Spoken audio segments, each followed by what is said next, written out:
Bismillahirrahmanirrahim. Assalamualaikum warahmatullahi wabarakatuh.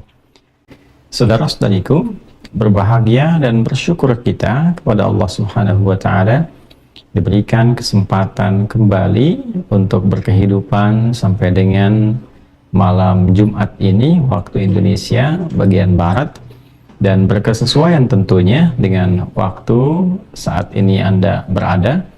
Boleh jadi didapati ada yang masih siang, sore, ataupun mungkin pagi. Bersamaan dengan keragaman waktu dimaksud, semoga semua keadaan selalu mendekatkan diri kita kepada Allah Subhanahu wa Ta'ala.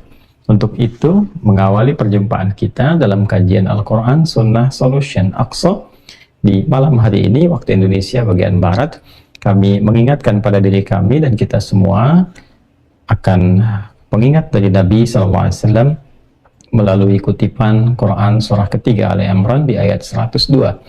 Kalau Allah Subhanahu wa Ta'ala berfirman, A'udzubillahi minasyaitonir rajim, Bismillahirrahmanirrahim. Ya ayyuhalladzina amanu taqullaha haqqa tuqatih wa la tamutunna illa wa antum muslimun. Hai semua yang telah menyatakan beriman kepada Allah Subhanahu wa Ta'ala, lelaki, perempuan, besar, kecil, tanpa batas skat sosial kehidupan dunia, sepanjang telah menyatakan dirinya beriman kepada Allah, buktikan keimanan itu dengan meningkatkan takwa kepada Allah dengan cara yang serius, dengan cara yang sungguh-sungguh. Baik takwa berupa perwujudan penghambaan kita kepada Allah Subhanahu wa Ta'ala dalam bentuk ibadah ritual, sholatkah itu, puasakah itu, atau ibadah sejenis ritual lainnya, atau juga ibadah yang terkait dengan dimensi sosial, saling berbagi, berbuat kebajikan dalam konteks kehidupan sosial, berbakti kepada kedua orang tua, membangun toleransi dalam kebaikan, dan lakukan itu dengan sungguh-sungguh, jaga komitmen itu konsisten sampai kita wafat kembali kepada Allah Subhanahu wa Ta'ala dalam keadaan muslim yang tunduk, patuh pada ketentuan yang telah Allah tetapkan. Semoga sampai detik ini kita dijaga oleh Allah Subhanahu wa Ta'ala istiqamah dalam berbagai pesan dimaksud. Teman-teman sekalian, dalam rangka konsistensi meningkatkan ibadah kita kepada Allah, kita akan mencoba untuk melanjutkan kajian kita dari firman-firman Allah Subhanahu wa Ta'ala dalam Al-Quran yang seluruhnya menjadi pedoman hidup kita, kurikulum kehidupan kita, bukan sekedar bacaan yang difirmankan. Betul, membaca mendapatkan pahala, tapi lebih daripada itu, bacaan itu mengantarkan kita untuk memahami pedoman dimaksud, sehingga membimbing kehidupan kita agar mampu meraih kesuksesan dan kebahagiaan dunia serta akhirat, insya Allah. Di pertemuan yang lalu kita telah menguraikan tentang misi kehidupan kita di dunia ini, sehingga kita memahami dengan baik mengapa mesti berkehidupan, apa yang perlu disiapkan, kemana setelah kita meninggalkan dunia ini, seperti apa dan bagaimana bekal-bekal yang harus kita kumpulkan. Di ayat 30 telah kita uraikan. Kemudian ayat 31, 32, dan 33 kita telah membahas tentang bekal utama yang Allah berikan kepada setiap manusia dalam menjalani misi kehidupan di muka bumi ini, di dunia ini. Apa yang harus didapatkan bila ingin mendapatkan kesuksesan dunia dan juga kebahagiaan akhirat dengan semua ragam aktivitasnya. Anda ingin menjadi ulama yang sukses dan bahagia, maka Allah berikan bekal utamanya. Anda ingin menjadi pebisnis yang sukses, yang dengan hasil bisnis itu Anda gunakan untuk beribadah kepada Allah Subhanahu wa Ta'ala dan menata kehidupan dunia dengan baik, maka Allah berikan bekal utamanya.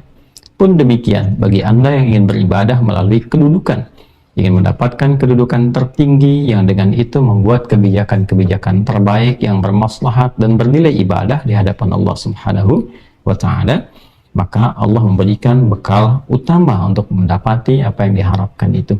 Bekal dimaksud adalah pengetahuan. Pengetahuan dimaksud adalah pengetahuan yang bersanad, dalam arti pengetahuan yang tersambung pada petunjuk Allah Subhanahu wa Ta'ala.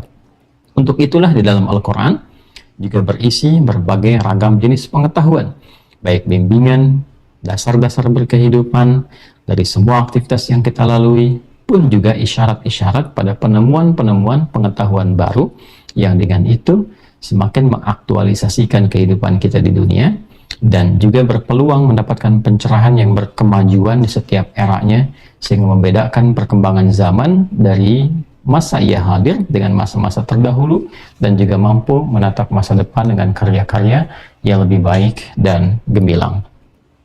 Saking tingginya anugerah pengetahuan itu, Allah Subhanahu wa Ta'ala mempresentasikan bekal pertama ini di semua kalangan makhluk, di suasana yang terbaiknya, baik dari kalangan malaikat ataupun jin. Yang keduanya sudah seperti kami sampaikan di pertemuan yang lalu, tercipta lebih dahulu dibandingkan dengan manusia. Sebelum Allah menciptakan manusia pertama, Adam alaihissalam, maka jin sudah tercipta lebih dahulu. Bisa didapati keterangannya di Quran surah ke-15 Al-Hijr misalnya di ayat ke-27, saat Allah Subhanahu wa Ta'ala berfirman, wal janna khalaqnahu min qablu min naris samum. Dan kalangan jin itu diciptakan sebelum manusia dicipta dari materi yang berbeda, yaitu dari api yang bergejolak. Dan malaikat dicipta sebelumnya, seperti hadis Nabi SAW yang disampaikan oleh Sayyidah Aisyah radhiyallahu taala anha, bahwa malaikat diciptakan dari cahaya. Ya, malaikat tercipta sebelumnya, kemudian jin setelah itu, lalu baru masuk kepada Adam alaihissalam sebagai manusia pertama. Pemberian bekal utama yang menjadi landasan kesuksesan tugas semua manusia yang dicontohkan oleh Adam alaihissalam sebagai manusia pertama, bekalnya berupa pengetahuan. Jadi pengetahuan itu yang bisa mengantarkan semua nilai kesuksesan dan kebahagiaan dari beragam pengetahuan dan beragam aktivitas yang kita jalani dalam kehidupan di muka bumi ini. Sehingga Imam Asy-Syafi'i memberikan komentar yang sangat mendalam terkait ini. Beliau pernah menyampaikan, man arada dunya fa'alaihi bil ilmi. Siapa yang ingin meraih kesuksesan dunia, maka dasarnya adalah pengetahuan. وَمَنْ أَرَادَ الْآخِرَةَ فَعَلَيْهِ بِالْعِلْمِ. Maka siapa yang menginginkan kesuksesan akhirat, dasarnya pun pengetahuan. Orang yang tahu bagaimana waktu-waktu mustajab, dia bisa berdoa. Orang yang tahu bagaimana mendapati sholat yang khusyuk, dia bisa mendapatkan kehusyuan. Orang yang tahu cara berniaga, dia mendapatkan keuntungan. Orang yang tahu jalan mendapati kedudukan, dia akan mendapatkan pangkat jabatan yang tentunya melahirkan berbagai macam kebijakan. Dasar dari semua itu adalah pengetahuan. وَمَنْ أَرَادَهُمَا فَعَلَيْهِ بِالْعِلْمِ. Siapa yang menginginkan kesuksesan dunia dan kebahagiaan akhirat, maka basicnya pun tetap pengetahuan. Maka saking tinggi nilai pengetahuan itu, dan disinilah Islam sangat mengapresiasi dan menempatkan ilmu pada posisi yang sangat tinggi. Bahkan di berbagai ayat kita dapati ilmu bersanding dengan iman. Seperti kita temukan di Quran surah ke-58 misalnya, di surah ke-58 ayat ke-11 Al-Mujadalah, saat Allah Subhanahu wa Ta'ala berfirman di penghujung ayatnya, yarfa'illahu alladhina amanu minkum walladhina utul ilma darajat. Allah akan mengangkat orang-orang yang beriman di antara hamba-hamba Allah, pun demikian yang diberikan pengetahuan beberapa derajat. Jadi memiliki ilmu dibandingkan dengan yang belum punya ilmu, itu statusnya tinggi di hadapan Allah Subhanahu wa Ta'ala. Orang berilmu berbeda dengan yang belum berilmu. Seperti halnya iman pun sangat tinggi nilai di hadapan Allah, sehingga ketinggian iman itu ketika disandingkan dengan ketinggian pengetahuan memberikan kesan bahwa ilmu begitu penting. Dengan iman saja tanpa ilmu, ibadah bisa bermasalah. Orang kalau tidak tahu hanya dengan modal iman saja, sholatnya bisa keliru, bahkan jumlah rakaatnya pun bisa salah. Dengan ilmu saja tanpa iman, maka karakter intelektual yang terbentuk tidak disertai dengan karakter moral, itu bisa merusak. Betapa banyak orang-orang berilmu tapi tanpa iman, tanpa memiliki karakter moral, ilmunya digunakan hanya untuk menipu saja, untuk korupsi saja, untuk merusak saja. Maka penting ada keseimbangan yang dimaksudkan. Nah, sekali lagi, dengan tingginya manfaat pengetahuan dan keistimewaan ini, Allah memviralkan bekal pengetahuan yang diberikan kepada Adam di kalangan malaikat dan jin, seperti pernah kita uraikan di pertemuan sebelumnya. Sampai detail kita bahas ilmu seperti apa yang Allah berikan, isyarat apa yang didapatkan, telah tuntas kita uraikan, dan teman-teman dipersilahkan mengakses pertemuan dan pembelajaran kita di episode yang lalu, sehingga ada ketersambungan dan tidak menuntut kami menjelaskan dan mengulang lebih banyak sehingga mengurangi durasi waktu kita untuk belajar di pertemuan kali ini. Kita akan masuki di akhir ayat 33 dan awal ayat 34 menyambung pertemuan yang lalu. Setelah Allah memberikan cara mendapati pengetahuan, bagaimana caranya, seperti apa mendapatinya supaya kuat, dan bagaimana memahami hakikat pengetahuan yang bukan menjadikan seseorang pintar, tapi kepintarannya, sekali lagi, tapi kepintarannya mampu mengenalkan ia dengan Allah Subhanahu wa Ta'ala. Ini hakikat pengetahuan. Jadi tingkat tertinggi dari legasi pengetahuan itu mampu mengenal Allah. Bukan sekedar pintar, karena pengetahuan diciptakan oleh Allah itu supaya seseorang mudah mengenal Allah. Itu poinnya. Ya, nanti kalau sudah masuk Ali Imran ayat 190 sampai 191 kita akan memahami itu semua. Ya, inna fi khalqis samawati wal ardi wa ikhtilafil laili wan nahari la ayatin liulil albab. Siapa ulul albab yang mampu memahami sesuatu dengan terang, itu menangkap esensi sesuatu. Alladzina yadhkuruna Allaha qiyaman wa qu'udan wa 'ala junubihim wa yatafakkaruna fi khalqis samawati wal Rabbana ma khalaqta hadza batila subhanaka faqina adzaban nar.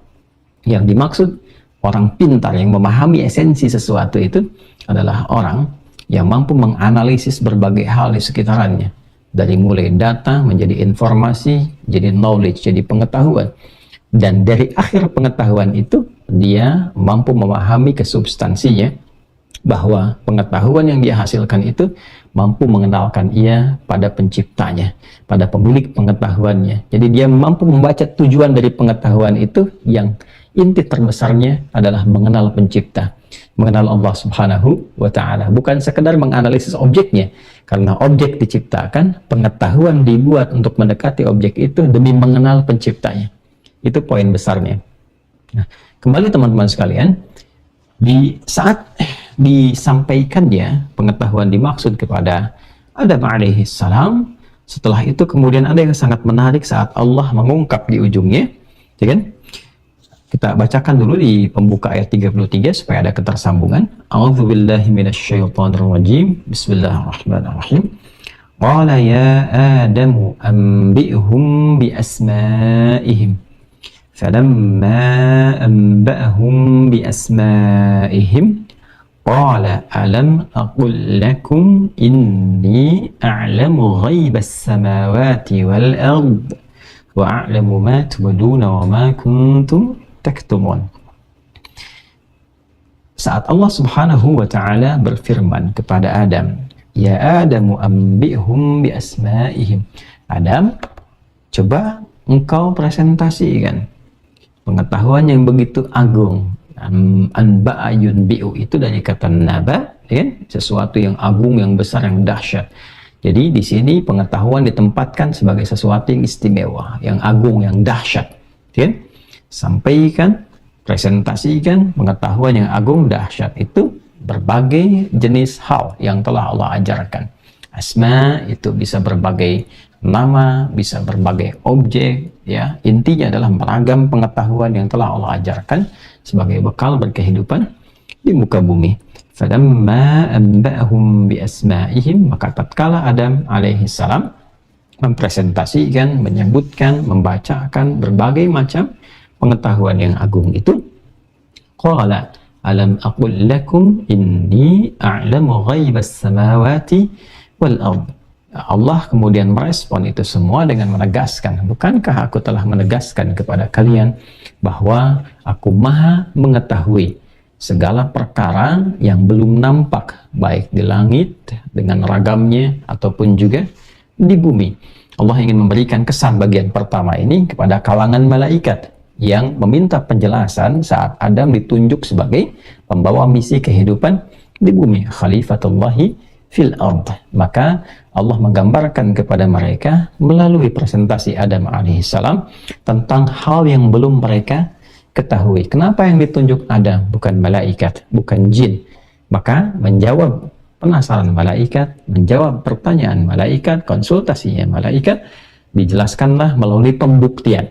Nah ini teman-teman sekalian, ini isyarat yang sangat dalam dari Al-Quran, bahwa terkadang untuk memahamkan atau memuaskan argumentasi sehingga diketahui apa yang ingin dijelaskan itu, atau sesuatu yang belum diketahui oleh pihak lain itu, maka hal terbaik adalah memberikan pembuktian. Ya, ketika bukti itu sudah hadir, ya, ketika apa yang nyata itu sudah ditampilkan, maka ini lebih memperjelas ya bagi pihak-pihak yang ingin mengetahui, dengan pengetahuan yang sangat terbuka, pengetahuan yang begitu mendalam, serta argumentasi yang begitu kuat, sehingga meyakinkan orang-orang yang ingin tahu tentang apa yang ingin diketahui, sekaligus juga menutup celah-celah untuk bisa memperselisihkan atau menyoal pada hal-hal yang tidak penting untuk disoal. Maka Allah menyampaikan, ini loh yang kamu ingin ketahui itu malaikat yang belum kau tahu. Jadi di sini Allah menegaskan bahwa malaikat pun tidak tahu perkara gaib selain yang diizinkan oleh Allah Subhanahu wa taala sebagai tugasnya. Ya. Jadi malaikat maut itu hanya ditugaskan cabut nyawa, cabut nyawa, cabut nyawa. Ya kan? Kapan dicabutnya? Atas perintah Allah Subhanahu wa taala. Tapi hal-hal di luar apa yang telah ditugaskan itu gaib sifatnya. Jadi semua berlaku, bahkan nanti ada 5 hal yang hak prerogatifnya hanya milik Allah Subhanahu wa taala. Ya, 5 hal ini dicantumkan di Quran surah ke-31 Luqman di ayat ke-34. Innallaha 'indahu 'ilmus sa'ah, tentang sa'ah yaitu kiamat, waktu tepatnya kapan, detiknya, menitnya, sampai malaikat pun tidak ada yang tahu. Di hadis Muslim nomor hadis yang ke-8, sampai malaikat Jibril berkonsultasi pada Nabi Muhammad dalam konteks pertanyaan. Ya, untuk menguatkan risalah Nabi, bertanya mata sa'ah, kata Nabi, mal mas'ulu anha bi'a'lama minas sa'il. Tidaklah yang ditanya itu lebih tahu daripada yang bertanya. Jadi ada konfirmasi di situ tentang kiamat, ya. Kemudian wa yunazzilul ghaits, tentang kepastian mengatur cuaca. Wa ya'lamu ma fil arham, tentang segala kejadian dalam rahim, ya, berupa takdirnya, qadarnya, ajalnya, dan seterusnya, tentang rezekinya, ketetapannya.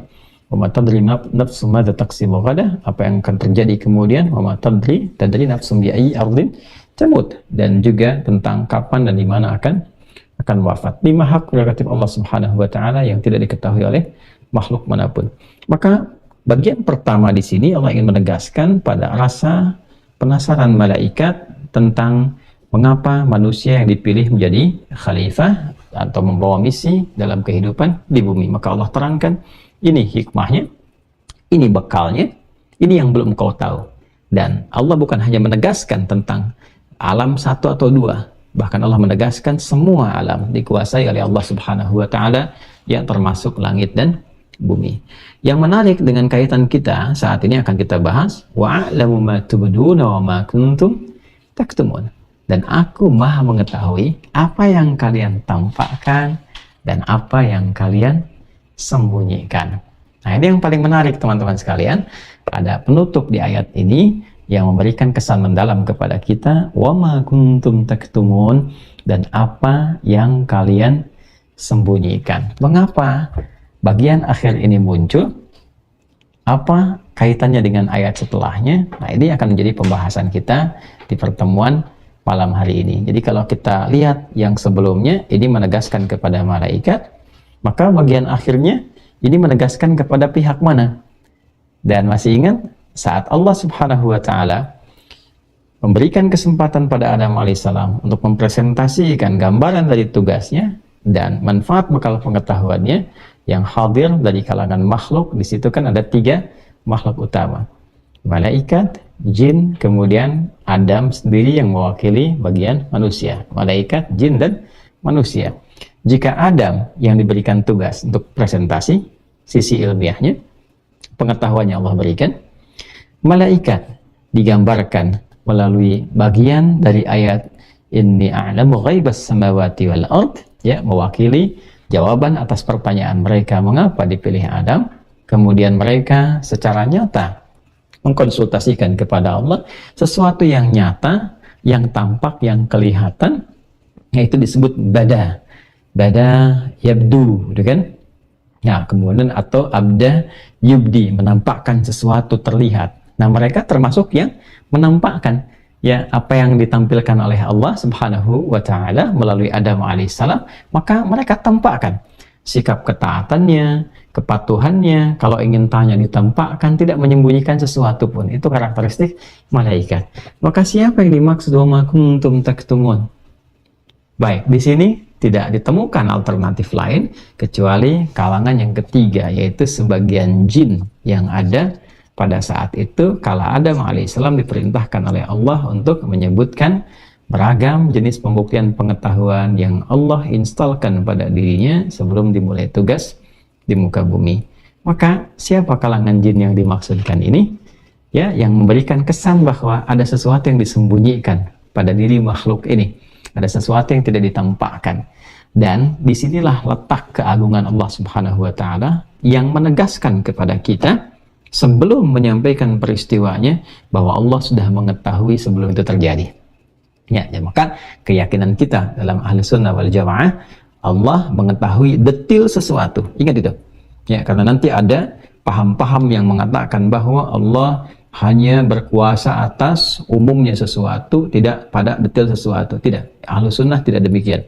Ya, justru ayat ini membuktikan bahwa Allah memahami, maha mengetahui detail sesuatu sampai ke detailnya, bahkan sebelum itu terjadi dan terungkap. Jelas ya? Nah, dan nanti ada hikmah-hikmah yang paling luar biasa akan kita dapatkan bagaimana mengungkap dan membuktikan detail pengetahuan dan keagungan Allah itu justru diungkapkan melalui lisan makhluk itu sendiri, sehingga nyata pembuktian atas apa yang Allah berkuasa di dalamnya. Baik, kita akan teruskan pada ayat 34 sehingga kita mengetahui dengan baik yang dimaksudkan pada penutup ayat 33 ini. Bismillahirrahmanirrahim. Allah berfirman, wa idh qulna lil malaikati isjudu li adama fasajadu illa iblis. Oke? Ini penting ya. Fasajadu illa iblis aba wastakbara wa kana minal kafirin. Wa idh qulna, dan tatkala dengan keagunganku aku perintahkan, kata Allah. Baik, teman-teman, izin untuk saling mengingatkan bagi saya pribadi dan kita semua. Seringkali kita temukan di dalam Al-Quran, misal kata nahnu, kan? Kemudian inna, atau yang ujungnya na. Oke? Nah, baik ya. Contoh yang ini misalnya di Quran surah ke-15 ayat 9. Inna nahnu nazzalna dzikra wa inna lahu lahafizun. Contoh yang ini selain ayat yang tadi misalnya di surah Al-Qadar, kan? Inna anzalnahu fi lailatul qadar. Contoh yang ini di ayat yang sedang kita kaji, Al-Baqarah ayat 34. Wa idh qulna lil malaikati isjudu li adama fasajadu illa iblisa aba wastakbara wa kana minal kafirin. Nah, teman-teman, bila ada kata na gitu panjang begini,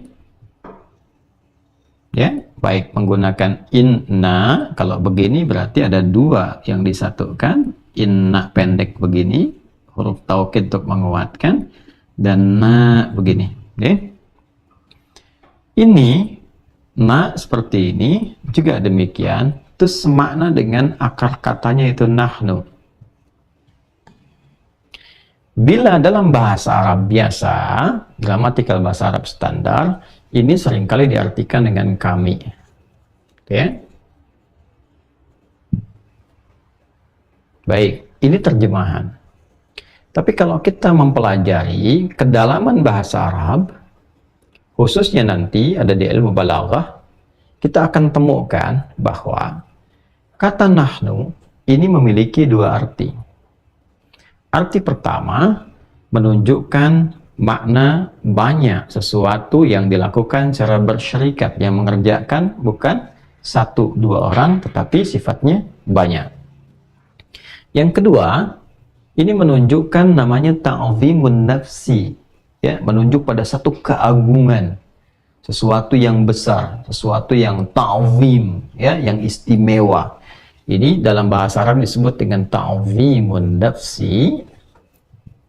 Ta'zimun nafsi li ta'zimi sya'ni, li ta'zim asy-sya'ni.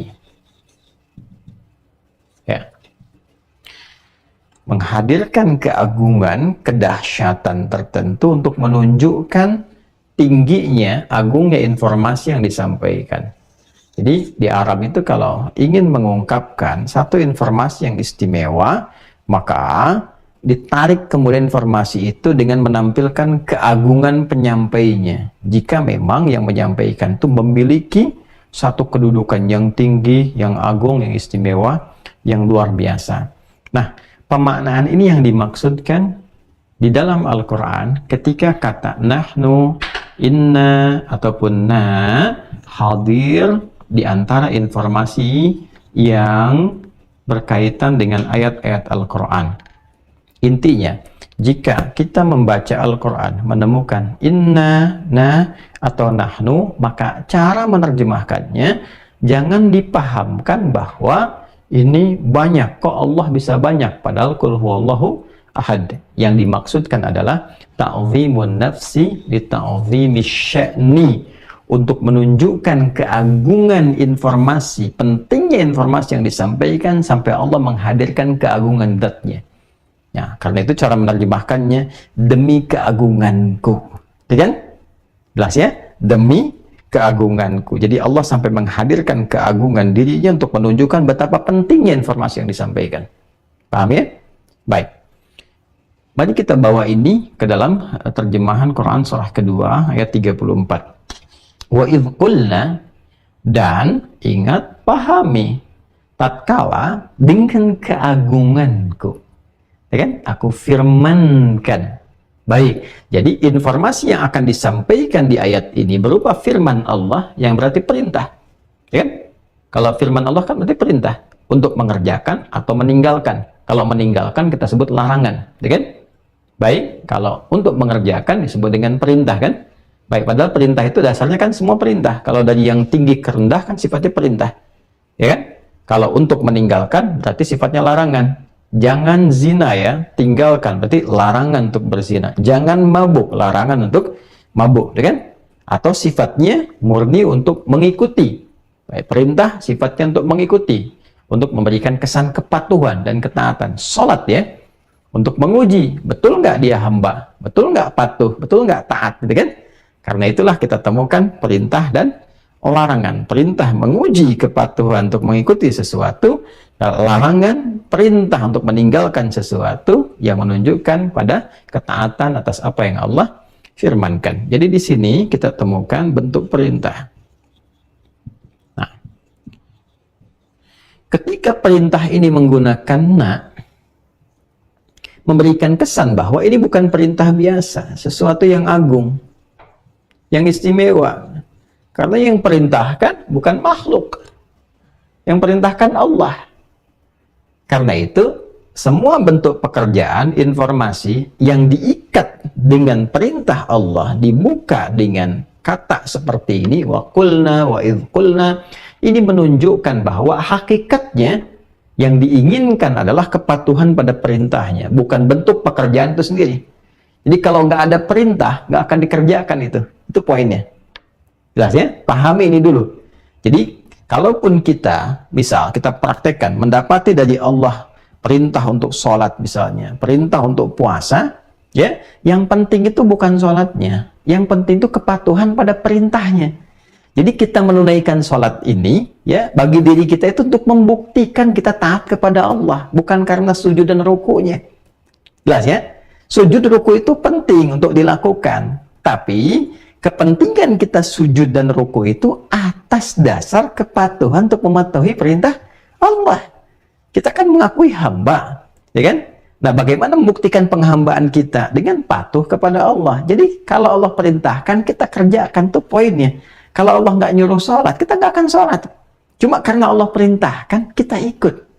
Itu yang dimaksudkan sami'na wa ata'na wa qalu sami'na wa ata'na ghufranaka rabbana wa ilaikal masir. Itu kan Al-Baqarah ayat 285 itu kan. Baik, jadi yang penting itu kami dengar, kami patuh, kami taat, kan? Kami mendengar, kami taat. Sami'na wa ata'na. Paham ya? Nah, ini yang dimaksudkan teman-teman sekalian. Nah, jadi ini kedalaman yang mesti dihadirkan dalam jiwa kita. Ketika ada panggilan sholat, pada hakikatnya, nah ini, kita ingin mematuhi Allah, perintahnya yang penting. Ya, jadi kita itu menunaikan sholat, kita puasa, kita baca Quran, dasarnya apa? Untuk menaati perintah Allah. Kalau nggak diperintahkan, nggak dilakukan. Ya, makanya ibadah itu dibatasi dengan dalil. Ya kan? Ibadah, segala jenis ibadah, al-aslu fil ibadati, ya, apa? At-tahrim. Ya, ibadah itu asalnya dilarang hatta yadul dalilu ala amriha, sampai ada kemudian dalil untuk memerintahkannya. Jadi kalau urusan ibadah itu yang dipakai adalah perintahnya. Kita ibadah itu karena diperintahkan. Kalau nggak ada perintah, kita nggak lakukan. Ya, kebalik dengan urusan non ibadah seperti dunia misalnya. Al-aslu fid dunya lil ibahah, ya kan? Ya, al-aslu fid dunya al ibahah, asal dari semua perkara dunia itu boleh. Hatta yadul dalilu ala tahrimiha, sampai datang kemudian larangannya. Jadi kalau urusan dunia jangan dicari perintah, cari larangannya. Ya. Baik, karena itulah kemudian muncul larangan-larangan. Ini yang jangan dimakan, ya. Ini yang nggak boleh dilakukan. Itu perkara dunia. Tapi kalau urusan ibadah, ini yang dicari. Ya, apa spiritnya? Rahasia terbesarnya adalah menunaikan ibadah itu dasarnya untuk mematuhi perintah Allah, bukan karena sekedar menunaikannya saja. Jelas ya? Nah, dari sini ada kerinduan, konektivitas itu dibangun dari dasar semacam ini. Jadi kalau kita nggak punya dasar ini, jangan kita lah ya. Kalau ada orang lain nggak punya dasar ini, maka nanti spirit untuk menunaikan ibadah itu hanya untuk mengangkat kewajiban saja. Dan tidak terkoneksi dengan Allah. Karena itulah ketika ada panggilan sholat, Allahu Akbar, kesadaran pertamanya Allah perintah nih. Ya, perintah. Kalau sudah perintah, udah siap perintah. Kan begitu kan, dasar komando kan begitu. Ya, ketika Allah kemudian memanggil, disampaikan kepada muadzin untuk memanggil Allahu Akbar, perintah. Karena perintah itulah kita taat. Kalau nggak ada perintah, nggak sholat. Ya kan? Nggak ada perintah, nggak baca Quran. Tapi karena diperintahkan, itu yang kita taati. Ini poinnya teman-teman sekalian. Dan ketika perintah ini diawali dengan bentuk menunjukkan ada sesuatu yang agung di sini. Bentuk semua dari Allah yang berupa perintah itu pun demikian larangan di dalamnya itu semua agung. Itulah sebabnya ada pahala. Kalau nggak agung, nggak tinggi, nggak ada pahalanya. Ya kan? Semakin menggunakan bentuk yang istimewa, semakin banyak pahalanya di sini. Semakin tinggi nilainya. Jadi kalau di situ melekat, ini rahasia ya antara kita aja nih. Ya. Kalau ada bentuk begini, menunjukkan kelarangan, ini menunjukkan bahwa larangan dimaksud berbahaya. Dan semakin ditinggalkan, semakin besar pahalanya. Jadi jangan dikira menghadirkan pahala itu dengan mengerjakan yang diperintahkan saja. Tidak, meninggalkan yang dilarang itu ada pahalanya. Ya, sedang buka YouTube misalnya, ya, muncul tayangan yang tidak pantas. Lalu kita palingkan, skip, palingkan. Ya, ganti dengan yang lain. Itu kalau diniatkan untuk meninggalkan apa yang Allah larang, itu seketika ada pahalanya dituliskan. Jelas ya? Baik. Nah, kembali ke sini teman-teman sekalian. Apa yang diperintahkan itu? Wa idh qulna lil malaikati isjudu li Adama fasajadu. Ketika dengan keagunganku kata Allah diperintahkan, ya, aku perintahkan kepada kalangan malaikat. Baik ya? Untuk hormat. Ya, nanti kalau kita baca tafsir disebut dengan sajdatul tahiyyah, untuk hormat kepada Adam. Ini rahasianya. Kenapa didahulukan kata perintah? Qulna untuk menunjukkan bukan sujudnya yang penting. Yang penting itu perintahnya. Ini poinnya. Ya. Jadi sujud yang dimaksud di sini sujud penghormatan, bukan sujud penghambaan. Ya, karena itu dulu di kalangan manusia untuk menghormati sesuatu ada yang berlebihan dengan bersujud. Maka dari itulah kemudian diganti, ya, semua bentuk persujudan ini, perukuan. Dulu kan Romawi, Persia itu kalau ingin menghormati kan ada yang sujud, ada yang ruku kan begini, ya kan? Dan kemudian menghadirkan pengkultuskan. Ketika mulai dikultuskan dan menganggap sebagai raja, diraja dari segalanya, maka mulai di situ mengambil hak-hak ketuhanan. Itulah kemudian rahasianya kenapa sholat kita di situ ada ruku dan sujud untuk memberikan kesan bahwa yang diagungkan hanya Allah. Ya, yang ditakbirkan, takbir Allahu Akbar, diagungkan, diistimewakan, ya, itu di atas segala hal hanya Allah Subhanahu wa Ta'ala. Kembali ke sini, ketika diperintahkan, ya, disebutkannya lil malaika wa idh qulna lil malaikati. Oke? Kepada kalangan malaikat untuk hormat kepada Adam alaihissalam. Baik, penghormatan ini menunjukkan apresiasi tinggi bagi pengetahuan. Itu poin pentingnya dulu, satu ya. Jadi kita sudah dapat belajar beberapa poin penting nih. Satu, tentang perintah. Kedua, tentang nilai dari satu pengetahuan, ilmu. Ya. Jadi, pengetahuan itu bila dimiliki oleh seorang hamba bisa mengangkat dirinya menjadi status yang lebih terhormat. Itu poinnya. Jadi semakin tinggi ilmu, semakin dihormati. Itu sudah kaidah, ya. Ini kaidah dasar sekali, kaidah dasar. Siapapun dia menjadi hamba Allah ketika berilmu pasti dihormati. Nah, kaidah ini nanti melintasi keimanan. Walaupun dia bukan dari kalangan insan beriman, misalnya, ya dia belum beriman, masih non-muslim, tapi punya ilmu, ya, dihormati. Cuma nanti ilmu itu digunakan pada yang benar atau tidak. Nah, inilah kemudian penting untuk beriman sehingga menjaga ilmu itu selalu diarahkan pada nilai-nilai kebenaran. Ini poinnya. Bila beriman dengan cara yang benar.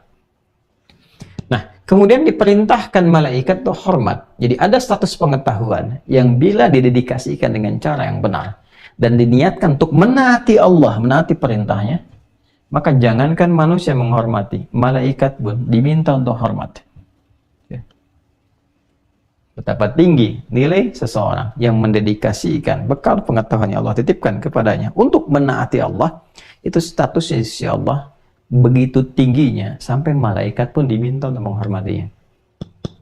Itu poinnya. Baik ya? Maka malaikat hormat seluruhannya, illa iblis, kecuali iblis. Ini makhluk siapa ini? Illa iblis. Nah, ini ya teman-teman sekalian ya. Ini. Ketika Allah perintahkan, dan perintah ini penting, kepada seluruh malaikat, untuk hormat kepada Adam alaihissalam, semua hormat atas perintah Allah. Illa, kecuali iblis. Aba wastakbar. Ya, dia enggan untuk hormat, karena dia merasa angkuh dalam dirinya. Dia merasa ada sifat angkuh dalam dirinya, ya sulit bagi dia untuk hormat kepada Adam alaihissalam. Nah, pertanyaannya begini, siapa ini iblis? Sehingga disembunyikan dalam diri iblis ini, ya, kesombongan, keangkuhan yang tidak ditampakkan pada saat itu. Ya, baru kelihatan itu setelah apa? Setelah dia tidak mau hormat. Ya, kenapa sebab gak mau hormat? Hanya Allah yang tahu dulu tuh. Ya, apa yang maha diketahui oleh Allah itu? Ya, yang maha diketahui oleh Allah ada kesombongan, keangkuhan dalam dirinya. Cuman belum tampak. Ya, dari keengganan aja dulu. Kan enggan itu nanti motifnya macam-macam kan? Enggan itu, enggan melakukan sesuatu, motifnya macam-macam. Ya, bisa jadi tidak terbiasa, bisa jadi kurang suka. Dia enggan untuk minum cendol, ya. Ya mungkin dia tidak terbiasa dengan itu. Dia enggan makan daging kambing, mungkin karena tidak selera dengan itu. Tapi di sini Allah memberikan satu isyarat, istakbar, aba wastakbar. Dia enggan karena dalam dirinya menyembunyikan keangkuhan. Nah, ini yang dimaksud penghujung ayat 33 tadi. Ya, inni a'lamu ghaibas samawati wal ard wa a'lamu ma tubduna wa ma kuntum taktumun. Wa ma kuntum taktumun, dan apa yang kalian sembunyikan masih ada dalam jiwanya, belum tampak. Ini memberikan kesan bahwa Allah maha mengetahui detail sesuatu sampai pada keadaan jiwa yang paling dalam. Jadi percuma menyembunyikan segala keburukan, bahkan dalam diri manusia sendiri, karena akan selalu tampak di hadapan Allah Subhanahu wa Ta'ala. Oleh karena itu, orang-orang yang membangun koneksi tinggi dengan Allah, maka hatinya akan terjaga. Karena saat dia terkoneksi, dia tidak mampu menyembunyikan segala hal yang tidak disukai oleh Allah Subhanahu wa ta'ala. Dan ini yang akan membebaskan dia dari kungkungan sifat-sifat buruk yang memungkinkan dia berperilaku yang tidak baik. Ya, sifat-sifat iri, dengki. Masa mau dengki saat Allah mengetahui? Kan malu. Ya, mau iri saat Allah dirasakan, mengamati, itu kan malu. Ya, karena itulah orang-orang yang terkoneksi baik dengan Allah, maka dia terjaga dari berbagai hal yang mengarahkannya pada sifat-sifat keburukan. Teruskan. Siapa iblis? Yang diisyaratkan di penutup ayat 33 menyembunyikan sesuatu, diungkap di ayat 34 bahwa yang disembunyikan itu adalah benih-benih kesombongan, keangkuhan. Nah, yang kita tahu makhluknya kan ada 3. Adam, ya kan? Manusia yang mendapatkan tugas, misi dari Allah, jadi khalifah di bumi, diberikan bekal pengetahuan, ditugaskan mempresentasikan sebelum tugas dimulai. Malaikat, sudah kita bahas. Satu lagi kan jin. Ya kan? Iblis itu siapa? Kok bisa kalimatnya, perintahnya pada malaikat, ya kan? Ya, semua malaikat sujud kecuali iblis. Kalau orang baca terjemahan, dia bisa menyimpulkan, oh ini apa dari kalangan malaikat? Ya, kalau dari kalangan jin, kenapa nggak disebutkan jinnya? Siapa sebenarnya makhluk ini?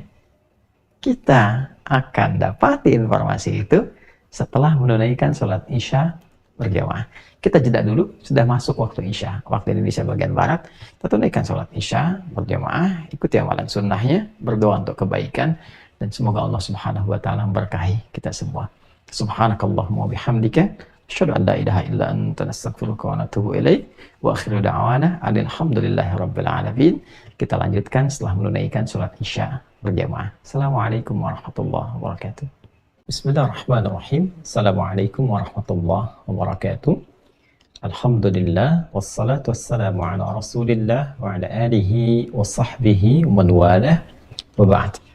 Saudara-saudariku, kami di sini telah menunaikan sholat Isya berjamaah beserta amalan sunnahnya. Dan tentu juga bagi teman-teman di wilayah Indonesia bagian Barat khususnya, telah menunaikan sholat Isya. Kita bermohon pada Allah Subhanahu wa Ta'ala, semoga sholat yang telah kita tunaikan berkenan diterima oleh Allah Subhanahu wa Ta'ala. Doa-doa yang kita panjatkan berkenan dikabulkan oleh Allah Subhanahu wa Ta'ala. Demikian juga bagi teman-teman yang terhubung melalui tayangan Al-Hidayat Official di kajian Aqsa ini, dimanapun Anda berada. Walaupun berbeda waktu, bila telah tiba waktu sholat, tinggalkan sejenak tayangan ini, tunaikan sholat, dan saling mendoakan. Untuk itu, kemudian kita buktikan kepatuhan kepada Allah, kemudian baru tersambung kembali untuk belajar. Teman-teman, sebelum memasuki waktu Isya tadi, kita telah membahas tentang bagaimana turunan dari persoalan-persoalan yang mengikuti atau mengiringi penetapan Adam alaihissalam sebagai makhluk utama yang membawa misi kehidupan di muka bumi, yang diberikan bekal pengetahuan yang dengan itu terangkat status dan derajatnya di hadapan Allah Subhanahu wa Ta'ala, hingga dimintakan kepada para malaikat untuk hormat kepada Adam alaihissalam atas dasar menaati perintah Allah Subhanahu wa Ta'ala. Ketika perintah itu disampaikan, ada kalangan makhluk yang tidak menaati perintah Allah, tidak mau dia sujud kepada Adam sebagai ketaatan kepada perintah Allah Subhanahu wa Ta'ala, dan Allah menyebut makhluk itu dengan nama iblis yang menyembunyikan keangkuhan dalam jiwanya, sehingga diisyaratkan atas pengetahuan Allah yang maha dalam bahwa istakbar, dia menyembunyikan perasaan angkuh dalam dirinya. Wa ma kuntum taktumun, dan apa yang kalian sembunyikan. Siapa iblis? Bagaimana ia menyembunyikan keangkuhan itu? Seperti apa keangkuhan bila ditampakkan di lisannya? Itu yang kemudian kita akan coba teruskan dalam lanjutan pembahasan berikut ini. Teman-teman, iblis yang diungkap di Quran surah ke-2 Al-Baqarah di ayat 34 dengan namanya illa iblis. Untuk mengetahui jati diri iblis ini, dari mana atau dari kalangan mana ia berasal, tentu kita harus mendalami turunan kata-kata atau penyebutan kata iblis di dalam Al-Quran. Setelah kita mengetahui bahwa hanya ada 3 makhluk dalam konteks presentasi pengetahuan Adam dan perintah Allah untuk menghormati Adam kepada makhluk selain Adam, yaitu malaikat atau jin.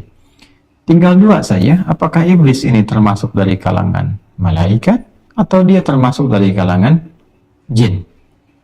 Maka bila kita lacak, yang pertama penyebutan kata iblis di dalam Al-Quran yang disebutkan sebanyak 11 kali. Ya, kata iblis itu disebutkan sebanyak 11 kali di dalam Al-Quran, sedangkan malaikat disebutkan sebanyak 88 kali.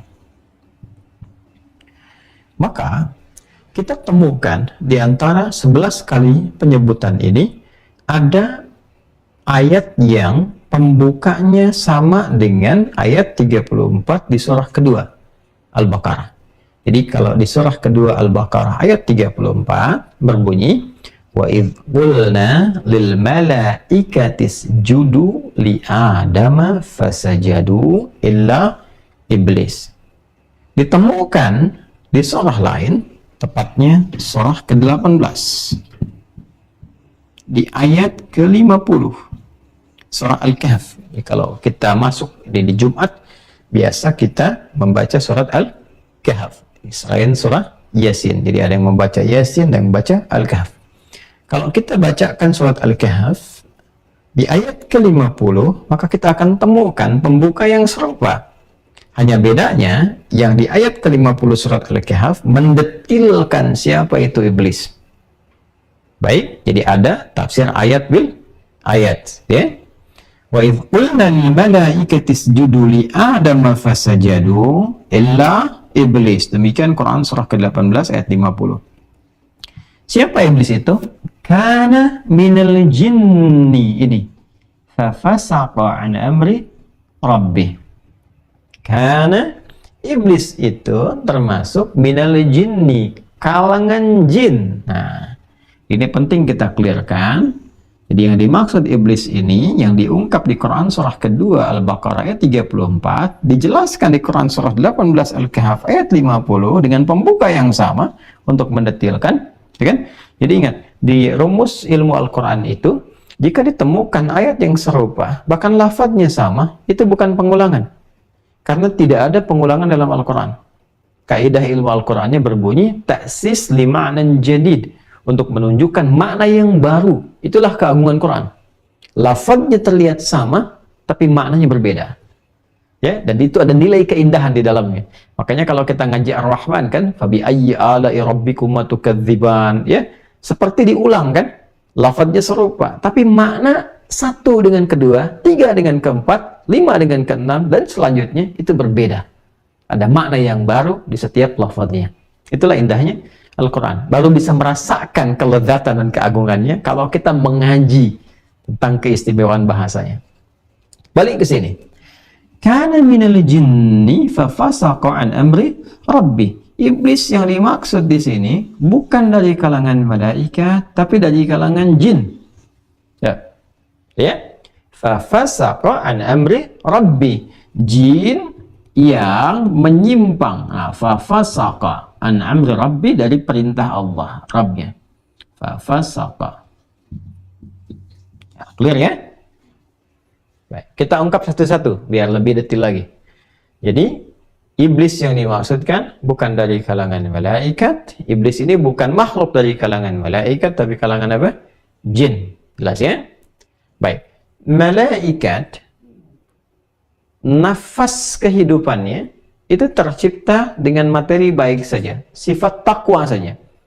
Jadi malaikat ini, ya, prosedurnya saat diciptakan oleh Allah itu sangat spesifik sekali. Quran surah ke-66 At-Tahrim ayat 6. Ya, kalau kita lihat ke ujung ayatnya secara langsung, la ya'sunallaha ma amarahum wa yaf'aluna ma yu'marun. Tipikal malaikat itu la ya'sunallah, nggak akan pernah bisa bermaksiat kepada Allah. Jadi malaikat itu tak kenal salah. Ya, tidak kenal salah. Jadi tidak ada potensi malaikat berbuat maksiat. Ya, dalam Islam itu konsepnya demikian. La ya'sunallaha ma amarahum. Sifat dasarnya tidak bermaksiat kepada Allah atas setiap yang diperintahkan. Makanya kalau diperintah, malaikat itu sekali perintah itu aja yang dikerjakan. Sujud, sujud aja. Nggak bangun-bangun, sujud aja. Tasbih, tasbih aja. Ya, tahmid, tahmid aja. Cabut nyawa aja. Nggak pernah kita dengar malaikat mau tukeran tugas dengan malaikat Jibril ya, cabut nyawa. Nggak ada. Jadi kalau tugaskan wahyu, wahyu aja. Ya rizki, rizki saja. Tupoksinya jelas. La ya'sunallaha ma amarahum. Wa yaf'aluna ma yu'marun, dan mengerjakan apa yang diperintahkan. Karena itu ketika diperintah oleh Allah, hormat ke Adam, hormat semua. Fasajadu, semua hormat. Ya. Di dasarnya, karena malaikat itu sifat dasarnya tidak mengenal kesalahan, menunaikan tugas dengan sempurna, sesuai dengan perintah saja, atas dasar kepatuhan pada perintah Allah. Maka mustahil punya bakat untuk menyimpang. Ya kan? Nah, jadi ketika disebutkan iblis, berarti bukan malaikat. Nah, kenapa disebutkannya dengan malaikat di situ? Ya, pembukanya. Nah ini, jangan belajar dari terjemah. Kita belajar dengan makna. Wa idh qulna lil malaikati isjudu li Adam fasajadu, ketika kami perintahkan, kami di situ dengan keagungan, ya. Kalau kita bawa ke suasana balaghah, tafsir yang lebih detail, ketika aku perintahkan dengan keagunganku perintah ini, ya, kepada kalangan malaikat dan jin di dalamnya. Jadi menggunakan di sini bentuk, kalau di bahasa Indonesia itu sinekdok pas prototo, ya, atau di bahasa balaghah dzikrul ba'di, ya, ba'di yuradu bihil kullu, yuradu bihil kullu, disebutkan sebagian, dimaksudkan keseluruhan. Ya, kalau di bahasa Indonesia itu sinekdok pas prototo, ya, disebutkan sebagian, dimaksudkan keseluruhan. Lawannya sinekdok totem pro parte, disebutkan keseluruhan, yang dimaksud sebagian.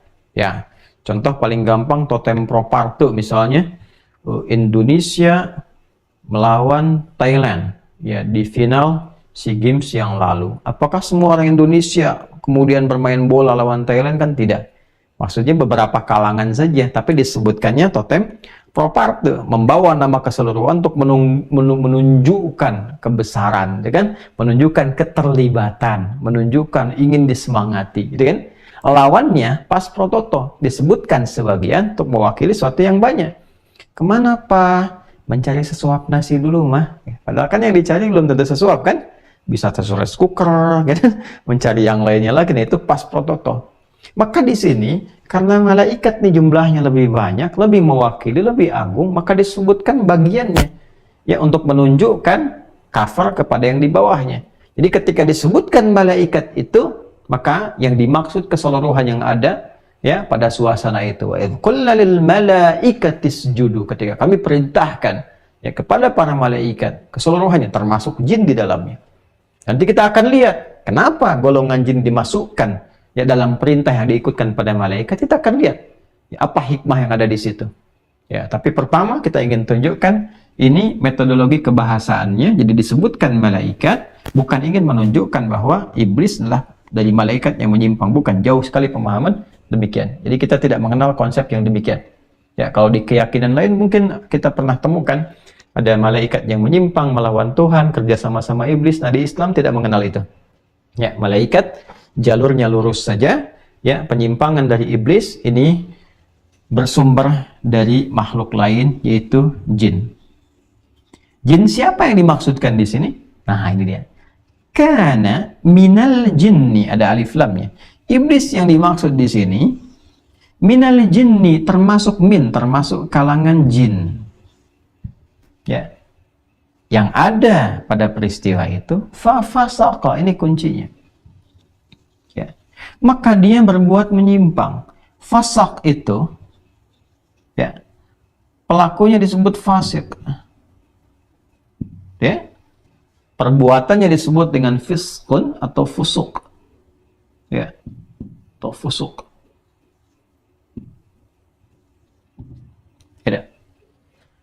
Itu perbuatan atau melekat pada sifat karakternya. fasak ini kata kerja, perbuatannya, jadi pada sifat, pada keadaan yang sedang berbuat. Kalau fiskun atau fusuk pada sifat karakternya. Fasik itu pelakunya. Nah, fasik ini lawan dari taat. Taat itu lawannya fasik. Ya, taat itu kan patuh. Ya, kepatuhan mutlak itu taat namanya. Ketika menyimpang dari kepatuhan, maka berubah namanya jadi fasik. Perbuatannya disebut fasik. Ketika Quran mengungkap bahwa jin ini, ya kan, berbuat fasik, kana minal jinni, termasuk jin, ya, kalangan jin, fafasaqa, yang lantas dia berbuat fasik, berbuat sesuatu yang menyimpang dari perintah Allah Subhanahu wa taala. Karena fasik ini lawannya taat, artinya jin ini semula termasuk kalangan hamba yang taat, makhluk yang taat. Ya, bahkan menariknya, ada yang sampai meneliti bahwa saking tingginya ketaatannya kepada Allah, taat, sehingga statusnya terangkat bahkan di kalangan malaikat, viral. Jinnya viral tuh, ya, sebagai sosok yang terhormat di kalangan, ya, para malaikat, sosok yang sangat terhormat, yang diduga, dilihat seakan dekat dengan Allah Subhanahu wa taala. Ya, terangkat, terhormat, gitu kan? Ya, itu dalam bahasa Arab yang kalau kita bawa sifatnya dari kata azza, gitu kan? Ya, kemudian muncul di situ azza-zil, ya, azza-zil. Kalau kita ilkan kan ke Allah, ya kan? Israfil, Mikail, kemudian ya Izrail, gitu kan? Kalau di kalangan makhluk tuh ada Nabi Yakub alaihissalam disifati dengan Israel, hamba yang sangat taat, ya, dekat kepada Allah. Nah ini saking viralnya, tinggi kedudukan, malaikat bahkan meninggikan kedudukannya. Ya, ada yang meneliti, ya, sampai menemukan satu kata riwayat yang tersambung bahwa saking taatnya ini, ya, viral di kalangan malaikat sebagai makhluk terhormat sampai disebut dengan Azazil, makhluk yang tinggi yang dekat dengan Allah Subhanahu wa taala. Tapi ya, sifat tinggi itu runtuh seketika, ya, jatuh terjelembab ketika terkandung unsur-unsur keangkuhan dalam jiwanya, maka disebut fafasaqa, dia menyimpang. Ya, karena itu kenapa perintah ini dilekatkan dengan kata malaikat untuk memberikan kesan bahwa ada makhluk yang didekatkan dengan sifat-sifat malaikat, makanya dibawa ke kata ini. Ya, tapi ditunjukkan oleh Allah, dia bukan malaikat nih. Kalau malaikat gak begini, sehingga disadarkan kepada malaikat keseluruhannya bahwa setinggi apapun seorang mendekat kepada Allah atau hamba, ya, hamba mendekat kepada Allah dengan ibadah yang tinggi, mendekat sehingga punya posisi terangkat, tapi itu semua akan jatuh dan sirna ketika dia menyimpang dari perintah Allah Subhanahu wa taala. Jadi yang dinilai oleh Allah itu kepatuhannya, bukan berapa banyak dia berbuat. Betul, kuantitas itu penting untuk menunjukkan kesungguhan. Tapi kualitas, ya, itu yang paling dinilai. Makanya dalam Islam itu yang dilihat niatnya. Sholat itu bagus. Tapi ketika niatnya untuk hanya mencitrakan diri, untuk pamer dan yang lainnya, itu bermasalah. Fawailul lil musallin. Infak, donasi, itu bagus, nyumbang bagus. Tapi ketika motifnya hanya untuk mencitrakan diri, motifnya hanya untuk meninggikan diri, hanya untuk pamer saja, maka bermasalah. Ya. فَمَثَلُهُ كَمَثَلِ صَفْوَانٍ عَلَيْهِ تُرَابٌ فَأَصَابَهُ وَابِلٌ فَتَرَكَهُ صَلْدًا. Demikian Quran surah kedua ayat 264. Ya, maka yang dinilai itu apanya? Niatnya, kualitasnya, tujuannya, orientasinya. Innamal a'malu binniyat. Maka yang paling penting ketika seseorang menunaikan satu ibadah itu, yang dibangun itu dasar ketaatannya kepada Allah, untuk menaati Allah. Itu poinnya. Ta'atillah. Ya. Jadi walaupun dia telah banyak menunaikan ibadah, banyak mendekat, tapi motifnya bukan untuk menaati Allah. Bahkan seketika berani menampilkan, ya, mohon izin kalau menggunakan, karena ini iblis, gunakan bahasa yang paling sarkas sekalipun, kan, membangkang atas perintah Allah, ya, dia fasik, bukan menyimpang lagi, tapi membangkang atas perintah Allah, maka jatuh status. Makanya hati-hati, ya, jin ini saja yang sudah begitu lama dan statusnya tinggi, bahkan dihormati di kalangan malaikat, dia jatuh ketika dia angkuh. Maka siapa Anda, saya, kita, yang boleh jadi ibadahnya tidak sebanyak makhluk ini sampai detik sekarang kita hidup, lalu menghadirkan kesombongan, keangkuhan dalam diri, sekecil apapun dalam konteks apapun. Maka hati-hati, ada pelajaran besar di sini. Jangan sampai jatuh kehormatan kita di hadapan Allah karena sesuatu yang pernah bahkan diingatkan dalam Al-Quran dengan pelajaran yang sangat dalam. Maka berubah nama dia dari seorang makhluk yang taat, ya, menjadi fasik, bahkan disebutnya langsung dengan iblis. Jadi standar kata tuh begini, ini tapi ngajinya harus agak dalam ya di bahasanya. Jadi pendekatannya tidak sekedar nahwu atau saraf, ini langsung ke ilmu loghah, dan dari ilmu loghah itu nanti biasanya kita belajar turunan pembentuk kata tuh. Ya, ada kitab bagus diantaranya Al-Khasa'is karangan Ibnu Jini, itu 3 jilid tuh. Nah itu membahas bagaimana kata itu berkorelasi dalam setiap hurufnya. Ya, misalnya khalasa, la khasa, gitu kan, apa kaitan antara kata-kata ini ketika menjadi sebuah kata, ya, ketemu di mana benangnya. Itu ada beberapa, termasuk nanti misalnya makna-makna setiap huruf ketika menyatu, bagaimana memaknainya, itu di ilmu bahasa ada tentang itu. Ya. Nah teman-teman, jadi kalau kita ambil kata ini, ya, iblis, jadi ada libas, ada iblis tuh, itu berbeda. Walaupun katanya dari lam, ba, dan sin, cuma ini ditambahkan nanti hamzah, ba, dan ada ya sebelum huruf sin. Ya, teman-teman. Jadi kalau ba, lam, sin, ya, ada libas, ada iblis. Kalau ingin menggambarkan, menutup sesuatu yang kurang baik, ditutup dengan yang baik, sehingga yang tak baiknya nggak nampak. Yang nggak mau kita lihat tuh, jelek gitu kan, tutup. Nah, sehingga yang jelek itu ditutup. Yang tampil akhirnya keindahannya aja. Kalau dibuka jadi jelek, jadi nggak enak dilihat, gitu kan? Nah itu penutupnya disebut dengan libas namanya. Ya? Makanya kenapa pakaian disebut dengan libas? Kenapa disebut dengan libas? Karena dia menutup sesuatu yang bila tampak gak enak dilihat. Ya, kontroversial. Karena itulah kemudian ditutup. Karena nggak mau kelihatan sesuatu yang buruk, yang jelek, ya kan? Maka dari itu kemudian ditutup. Ya, menutup aurat. Aurat itu sesuatu yang terbuka. Aurat tuh bahasa Arab maknanya terbuka. Ya, sesuatu yang nggak enak kalau kebuka, sesuatu aib. Makanya ketika dibuka jadi aib, ditutuplah kemudian supaya tidak terbuka. Jelas ya? Nah, penutupnya ini disebut dengan libas. Sama sifat-sifat buruk dari fujur, ya. Fujur itu nanti pancaran sifat-sifat yang tidak ideal. Ya, misalnya ada dusta, kemudian ada sombong, ada pamer, ada ria dan sebagainya. Baik, yang melahirkan kalau ke perilaku jadi tindakan, dari sifat jadi sikap, ditutup dengan perbuatan baik, ya kan? Amarah ditutup dengan sabar, sombong ditutup dengan rendah hati. Nah, akumulasi semua sifat baik itu disebut dengan takwa namanya. Karena itu takwa dipasangkan dengan fujur di Quran surah 91 ayat 7 sampai 10 itu. Wa nafsi wa ma sawaha, ayat 8-nya, fa alhamaha fujuraha wa taqwaha. Nah, takwa ketika menutup sifat fujur ini, maka tampillah kemudian perilaku yang indah. Orang yang lembut, sopan, ramah, penuh dengan senyuman, menghargai orang, gitu kan? Tampil dalam kebaikan. Itu kan gambaran sifat yang diekspresikan lewat apa? Perilaku. Itulah takwa. Nah, orang kalau beraktivitas dengan takwa, itu seperti mengenakan pakaian yang elok. Makanya ada pakaian akhlak, ada pakaian fisikal.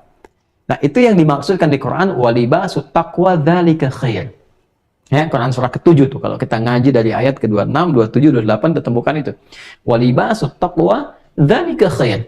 Dan pakaian takwa itu yang indah dibawa dalam bersikap. Sifat-sifat kemuliaan itu yang dibawa dalam bersikap. Nah, itu libas menutup yang kurang baik dengan yang baik. Sebaliknya, ada yang baik, yang elok, yang bagus sebetulnya. Cuma kok ditutup oleh sesuatu yang jelek, sehingga baiknya nggak kelihatan lagi. Yang nampak jeleknya.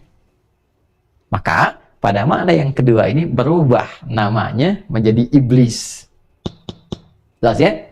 Maka iblis, kenapa disebut dengan iblis? Untuk memberikan kesan bahwa dia menutup keadaran dirinya yang sesungguhnya sudah baik itu, ya, dengan sifat-sifat buruk, yang dengan sifat buruk itu justru meruntuhkan semua kebaikan yang tadinya tampak. Tutup, kehilangan kebaikannya, yang tampak cuma buruknya saja. Itu maksudnya. Jadi ketika disebutkan iblis, ini sifat yang melekat pada satu makhluk untuk dirinya, yang tertutup dengan keburukan-keburukan. Jelas ya? Baik, ini belum menggoda nih. Belum menggoda. Jadi nama iblis itu melekat kepada makhluk. Disebutlah dari kalangan jin ini, alif lam tidak disebutkan jin yang mana, namanya siapa, ya untuk memberikan kesan bahwa ada sesuatu yang bahaya yang bisa melekat pada siapapun. Ya, kondisi demikian. Jadi ada metode tafsir yang sangat menarik. Kalau nggak disebutkan tokohnya, misalnya secara langsung, kapan kejadiannya, di mana, itu memberikan kesan bahwa berpotensi kalau sifat terjadi lagi, ya kalau keadaan berpeluang terjadi di masa depan dengan cara-cara yang berbeda tapi substansi yang sama.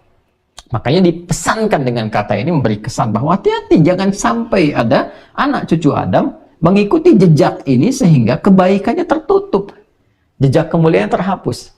Cukuplah untuk makhluk ini saja. Kana minal jinni fa fasaqa an amri rabbih. Maka disebut dia dengan nama apa? Iblis. Baik. Nah, tahu dari mana kalau sombong? Kan harus dibuktikan kan? Baiknya Allah itu sudah maha tahu. Enggak kita minta pembuktian pun pasti terbukti. Tapi Allah mengajarkan kepada kita, Masya Allah. Allahu Rahman, Allahu Rahman, Allahu Rahman. Masya Allah. Allah mengajarkan kepada kita bagaimana cara mengungkap sesuatu sehingga tidak menjadi dugaan. Kalau ada sesuatu yang kurang baik, terduga, ya kita tahu, tapi mungkin banyak orang belum mengerti itu, maka buktikan. Ya kan? Terkadang klaim yang didatangkan dari pribadi, sekalipun kita mengetahui dia salah, belum tentu mendapatkan penerimaan bagi orang-orang yang terbatas pengetahuannya, kecuali dengan pembuktian. Maka apa yang terjadi? Mudah bagi Allah mengatakan, makhluk sombong nih, selesai. Tapi Allah memberi pelajaran besar kepada kita dengan langsung mengeluarkan kesombongan yang ada dalam jiwa iblis ini keluar di lisannya. Di mana ditemukan? Kalau di Al-Baqarah ayat ke-34 hanya dengan kalimat aba wastakbar. Dia nggak mau hormat, menaati perintah Allah itu istakbar. Karena dia merasa angkuh, ada jiwa kesombongan. Karena belum keluar, harus diketahui kan oleh malaikat. Maka Allah mengajarkan kepada kita bagaimana pembuktian itu bisa lahir. Pindah Quran surah ke-7, teman-teman. Ini untuk menguatkan ya pemahamannya. Jadi kita tafsir Quran bil-Quran. Quran surah 7 Al-A'raf di ayat 12. Sudah? Ada ya, Quran surah 7 Al-A'raf ayat 12. Qala ma mana'aka alla tasjuda idh amartuk. Nah, ini dia nih. Balik ke sini. Makanya dari awal tuh saya tegaskan, detilkan, dan ditandai itu.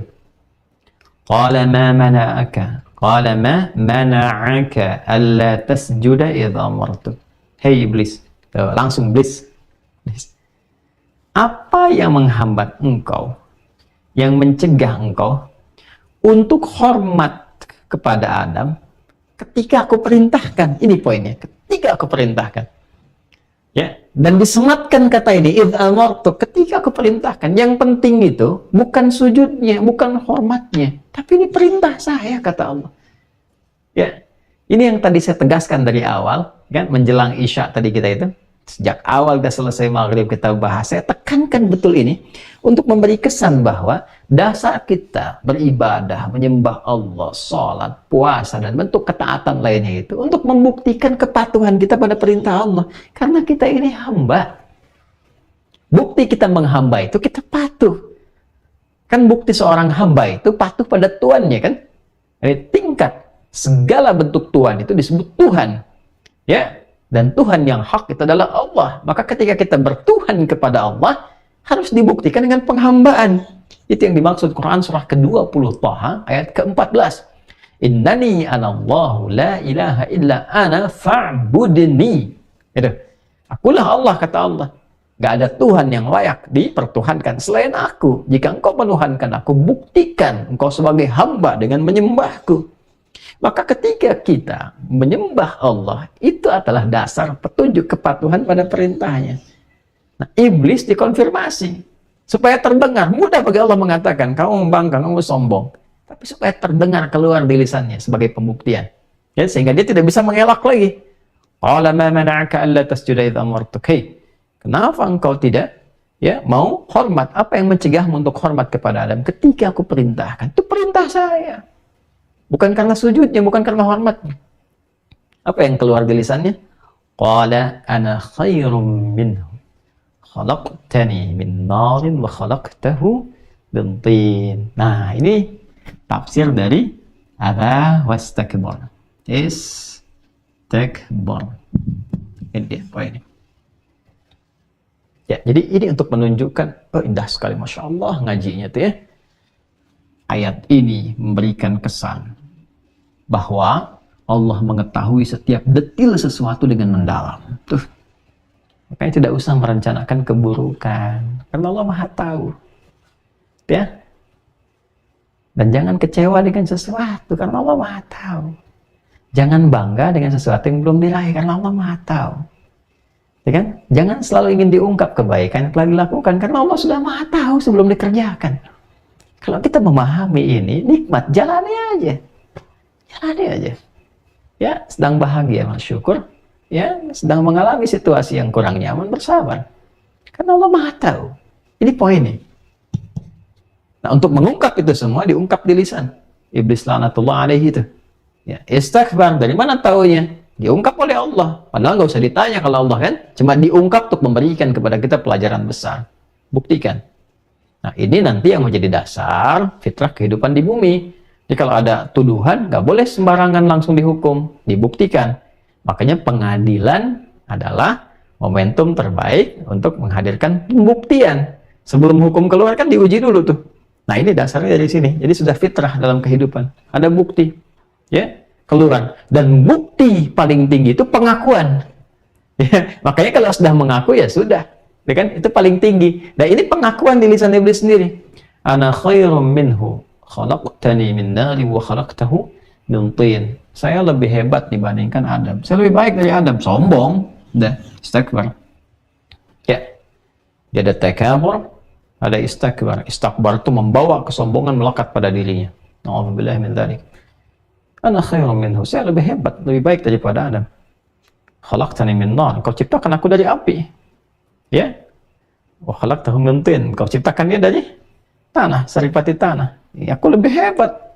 Lebih panas, lebih kuat, lebih macam-macam. Nah, yang dicipta dari api itu kan jin. Kembali ke Quran surah 15 ayat 27. Wal janna khalaqnahu min qablu min naris samum. Baik, maka ketika keluar kata-kata ini yang dimaksudkan istakbar, inilah yang menjadikan martabatnya jatuh sisi Allah Subhanahu wa taala sudah. Ya, makanya sejak saat itu diharamkan kesombongan. Dan ini makhluk pertama yang menghadirkan, melekatkan kesombongan jadi jubah kehidupannya sehingga menutupi semua kebaikan yang pernah ia kerjakan, disebut dengan iblis. 11 kali disebutkan dalam Al-Qur'an, itu karena sebab kesombongan. Makanya Allah haramkan supaya nggak ada iblis-iblis yang lain. Manusia nggak boleh sombong. Ya, mau sombong dengan apa? Sudah ada yang sombong duluan. Ya, dengan kepintaran sudah ada ini makhluknya. Dengan harta benda ya sudah ada makhluknya. Nggak layak untuk sombong. Karena kita tercipta itu untuk merendah. Makanya kita sujud. Bukan untuk meninggi. Karena itu ketika seseorang merendah, Allah tinggikan. Ketika seseorang meninggi, Allah rendahkan. Itu poinnya. Boleh bikin status. Gitu ya. Nah, ini meninggi. Yang tadinya biasa merendah meninggi, Allah jatuhkan. Dan sejak itu diharamkan. Ya, keagungan itu jubah kok kata Allah. Siapa yang mengenakannya maka haram bagi yang mencium bau surga.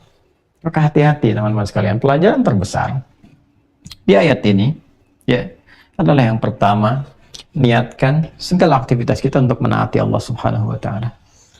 Berumah tangga untuk menaati Allah, menjadi ayah untuk menaati Allah, menjadi ibu untuk menaati Allah, menjadi anak untuk menaati Allah, sholat untuk menaati Allah. Ya karena kita memang hamba, kita kan dicipta. Ya tujuan kita berkehidupan itu untuk taat kepada Allah, itu aja lah. Ya sami'na wa ta'na, kalau sudah dengar taati. Bukan sami'na wa nanyaina, dengar konfirmasi, nanya. Dengan mempertanyakan misalnya, ya kalau dalam konteks kebaikan tidak ada masalah minta penjelasan, tapi kalau terus menanyakan sesuatu yang sudah jelas sehingga tidak dikerjakan, itu yang bermasalah. Tentu kita akan temukan juga kisah dan ayatnya di Quran. Ini yang pertama. Ya. Yang kedua, menyadari sepenuhnya bahwa ketika manusia tercipta, diberikan bekal pengetahuan, maka pengetahuannya digunakan untuk menaati Allah Subhanahu wa Ta'ala. Itu akan mengangkat derajat hamba, dimaksud melebihi kemuliaan malaikat yang telah tercipta. Karena malaikat itu tercipta dengan ketaatan, nggak ada perjuangan, wajar. Ya, kita ada nafsu, masih berjuang, makanya diberikan pengetahuan untuk mengontrol itu melalui iman. Ya, mempercepat keimanan itu, kalau ingin akselerasi imannya itu lebih bagus, bahkan punya lompatan, maka harus ada pengetahuan. Maka iman dibimbing, gitu kan? Dan pengetahuan pun dibimbing. Itu saling mengisi keduanya, seperti saya pesawat terbang bersamaan, ya kan? Maka kalau imannya ingin semangatnya itu benar, maka isikan ilmu. Turunlah dengan Quran surah ke-17 ayat 36, gitu kan? Wala taqfu ma laysa laka bihi ilmun innas sam'a wal basara wal fuada kullu ulaika kana anhu mas'ulah. Dasar ilmu. Sebaliknya, kalau ilmu itu ingin berkualitas, dijaga dengan moral yang baik, mesti ada iman. Ya. Nah, untuk menghadirkan kualitas iman yang baik itu bersihkan jiwa. Ini poinnya. Maka jangan sampai seperti iblis. Pengetahuan sudah banyak, tapi jiwanya kotor. Maka pengetahuan yang banyak itu dengan jiwa yang kotor itu lebih banyak akan merusak dibandingkan memberi maslahat. Makanya kalau ada orang pintar tapi jiwanya kotor, itu merusaknya lebih bahaya. Ya kan? Koruptor itu kan kalau semakin pintar, mencurinya makin banyak kan? Dan caranya makin beragam. Saya tidak mengatakan kreatif lah, kreatif tentu sesuatu yang baik gitu ya. Makin beragam caranya. Kenapa? Karena ada ini. Dan diisi dengan jiwa yang kotor. Maka jiwa-jiwa ini, kalau dia dipertahankan, sifat-sifat yang kotor, yang kurang baik terakumulasi, maka dia akan mulai menjadi hijab, penghambat hubungan dirinya dengan Allah Subhanahu wa Ta'ala. Ya, tersekat. Yang harusnya terbuka, jadi tertutup. Yang harusnya punya akses yang sangat terbuka, ya kan? Bisa setiap saat ada akses interaksi, jadi tertutup. Ya, karena ditutup. Bahasa Inggrisnya di cover. Cover itu dari bahasa Arab. Kafara. Ya, kafara itu menutup, terhalang. Yang tadinya punya akses, ada cahaya masuk, ya kan? Kan kalau kita lihat sifat cahaya itu kan, ya, ada yang memantul, tuh kan? Ya, macam-macam kalau kita belajar di cahaya di fisika itu kan. Ya, kan kalau penutupnya makin kuat, cahaya kan nggak tembus. Ya, kalau masih lemah dia masih bisa tembus, bisa berbelok gitu kan, dan seterusnya. Tapi kalau kuat dia bisa memantul. Dan bahayanya kalau ada satu bejana, saya sering contohkan dengan gelas tuh, kalau ditutup maka nggak bisa kita masukkan apapun ke dalamnya. Semakin keras penutupnya, semakin sulit bendanya tembus, ya kan?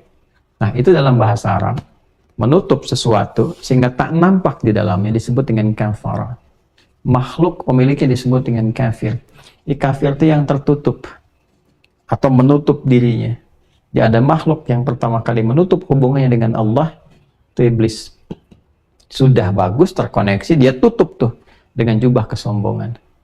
Dan bahayanya sombong ini kalau sudah terakumulasi dalam jiwa satu makhluk, maka dia bisa potensi menghambat hidayah itu tembus pada jiwanya. Itu problem. Makanya orang sombong tuh agak susah dapat hidayah. Diberitahu begini susah. Firaun kan begitu, karena kesombongannya kan. Ya, iblis ini, ya, ini kalau dia bisa munculkan sifat jinnya yang taat, sedikit saja, dia tahu Allah Maha Pemaaf, Rahman dan Rahim. Makanya mengkonfirmasi ini sebetulnya salah satunya adalah hikmah terdalamnya, ya, supaya dia mau munculkan sifat taubat, penyesalannya. Tapi kan Allah Maha tahu, istakbar, dia ada sombong di dalamnya. Dan keluar di lisannya, alih-alih dia tobat, dia malah menantang. Ya, kan kalau kita teruskan ayat nanti kalau ngaji kita sampai ke situ, malah nantang. Ya Allah, aku kan lebih hebat, aku buktikan deh. Alih-alih bertobat, minta maaf, kan? Minta ampunan Allah, malah menantang. Ya Allah, aku buktikan, beri aku kesempatan untuk menggoda Adam, untuk menunjukkan bahwa aku lebih hebat daripada Adam. Itu celaka akhirnya. Di orang kalau mewarisi sifat ini, dan ini diwariskan oleh iblis, hati-hati. Ini diwariskan. Makanya ujungnya ditutup dengan wakana minal kafirin. Tergolonglah ya dari kalangan yang mengaku hamba-hamba Allah tapi menutup dirinya, terputus hubungannya. Karena dia menutup diri. Kafir itu menutup diri sehingga cahaya nggak masuk. Ya kan? Nah, ketika disebutkan wakana min itu menjadi tab'id, bagian. Artinya akan ada ya di kalangan hamba-hamba Allah itu yang kemudian berpotensi terjebak pada sifat yang serupa. Dari mana mendapatkan itu? Warisan dari iblis. Jadi sifat ini menular. Ya, sifat ini menular. Dan bahaya terbesarnya adalah tadi, ketika kesombongan dipelihara, maka sulit mendapatkan hidayah. Karena itu jangan merasa ketika dititipkan keunggulan, bahwa itu kepemilikan, bukan, itu ujian. Ujian. Ya, kalau diuji dengan pengetahuan, jangan tinggi hati, tinggi jiwa, merasa paling benar, paling hebat. Orang lain salah semua, hati-hati. Ketika disimpulkan demikian, muncul kesombongan, celaka nanti. Manusia kan terbatas. Ketika menyimpulkan dirinya saja yang paling tahu, yang paling benar, yang lain salah, ketika dia terpleset dan salah, maka sifat sombongnya akan mencegah orang lain untuk belajar pada orang yang lebih benar. Itu bahaya. Itu bahaya. Dan ini menjerumuskan. Pun demikian, bila dengan ilmu sombong bahaya, dengan harta sombong juga bahaya. Ya, harta kalau sudah diposisikan dengan nafsu dan kotor jiwanya, maka seakan bisa membeli segalanya. Ini bahaya. Ya, yang lebih bahaya kadang-kadang apa? Terbawa. Para pengajar pun dibawa dengan suasana harta. Ya, dibeli untuk menginginkan fatwa, menginginkan menjual ayat-ayat dan sebagainya. Itu yang paling luar biasa diingatkan dalam Quran. Wala tamnun tastakthir. Hei, hati-hati para pengajar, para ustadz, para kiai, ya, para habaib yang mengajar dan sebagainya. Jangan engkau sampai mengajarkan sesuatu ya yang Allah titipkan untuk meminta yang lebih banyak. Di situ kan maksudnya apa? Materi. Kan nanti banyak di ayat-ayat lain memberikan sindiran. Jangan seperti ya orang-orang di masa lalu yang membawa risalah-risalah kenabian sebelumnya, ya kan, mengajarkan agama ternyata hanya untuk menukar dengan keuntungan materi. Ada yang motifnya mengajar itu untuk mendapatkan apa? Materi duniawi. Motifnya hanya untuk itu. Ya, ngajar transfer rekening sekian dan sebagainya. Ini bicara itu semua dihitung dengan uang. Pun demikian, bila pun ada kedudukan, jangan diangkat terlampau tinggi, karena itu sementara. Ya, ketika terlampau ditinggikan dan pada saat jatuh itu semua dan hilang kemudian kesempatan untuk berubah, itu yang jadi kemudian musibah. Ya, karena itu yang terbaik kita saling mendoakan supaya orang-orang diberikan titipan ilmu pengetahuan, diberikan oleh Allah cahaya dalam jiwanya sehingga pengetahuannya bermanfaat, gitu kan? Kemudian bisa saling mengisi. Saya selalu mendambakan ada ikatan, sinergitas para ustadz, para da'i-da'i, para ulama-ulama dengan sifat-sifat mulia ini, Masya Allah. Jadi kalau kita bisa mendapatkan penyatuan di antara para ustadz, para kiai, para ulama, dan membawa narasi-narasi yang menyejukkan, mencerahkan, membimbing, mengantarkan pada kemakmuran, Masya Allah. Ya, tenang, damai kita, dan nafas kehidupan berbangsa, bernegara, kan?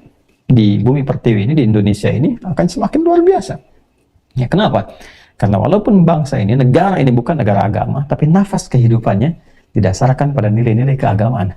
Ketuhanan yang Maha Esa, negara berdasar atas ketuhanan yang Maha Esa, negara menjamin kemerdekaan tiap-tiap penduduk untuk meluk agamanya masing-masing, dan beribadah menurut agama dan kepercayaannya itu. Dibawa kemanapun kita mendapatkan nilai spiritual itu.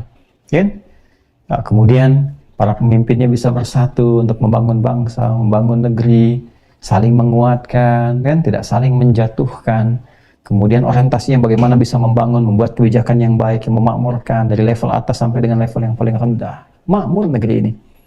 Orang-orang kayanya menjadikan hartanya untuk mensupport kemakmuran bangsa, membebaskan kemiskinan. Itu kan spirit keislaman begitu. Kenapa ada zakat? Kenapa ada infak? Kenapa ada sedekah? Yang terbesar itu mengentaskan kemiskinan, membangun stabilitas ekonomi. Kalau ekonominya sudah stabil, militernya sudah kuat, maka apa yang didapatkan? Kemakmuran. Itulah kemudian diawali dengan nilai-nilai ketaatan pada Tuhan. Itu di spiritnya di surah Al-Quraisy. Ya. Li'ilafi Quraisy ilafihim rihlat asy-syita'i was-sayf falyabudu rabb hadzal bait. Kan?